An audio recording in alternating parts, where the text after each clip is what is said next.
Hello all, எனக்கு தேங்காவே இல்லாமல் தேங்காய் சட்னி செய்யலாமா? அடடா, இந்த வெயிலில் நின்று சமைக்கவே முடியலன்னு ஃபீல் பண்ணுறீங்களா? ஸோ இந்த ரெசிபி உங்களுக்காக தான். சட்டுன்னு செஞ்சுட்டு வெளியில் வந்துடலாம். பட்ஜெட் ஃப்ரெண்ட்லியாகவும் இருக்கும். நம்ம இட்லி கடை ஸ்டைலில் ஒரு தேங்காய் இல்லாமல் தேங்காய் சட்னி பட்ஜெட் ஃப்ரெண்ட்லியாக செய்வோமா? ஃபஸ்ட்டு ஒரு எண்ணெய் ஊற்றிட்டு கொஞ்சமாக வெங்காயம், 2 பச்சை மிளகாய், பொடிச்ச கடலை, இஞ்சி சேர்த்துட்டு நல்லா வதக்கி எடுத்துக்கோங்க. இதை அரைச்சிட்டு ஒரு பவுலில் சேர்த்துக்கோங்க. இப்போ தாளிப்புக்கு கடுகு, கருவேப்பிலை, காஞ்ச மிளகாய் எல்லாமே சேர்த்து தாளித்து எடுத்து சர்வ் பண்ணி பாருங்கள்.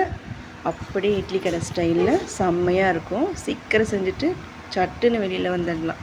இந்த மாதிரி இன்ட்ரெஸ்டிங்கான ரெசிபிக்கு நம்ம சேனலை ஃபாலோ பண்ணிக்கோங்க. கண்டிப்பாக சப்ஸ்கிரைப் பண்ணிவிட்டு நம்ம சேனலை சப்போர்ட் பண்ணுங்கள். தேங்க்ஸ் ஃபார் வாட்சிங். பாய்.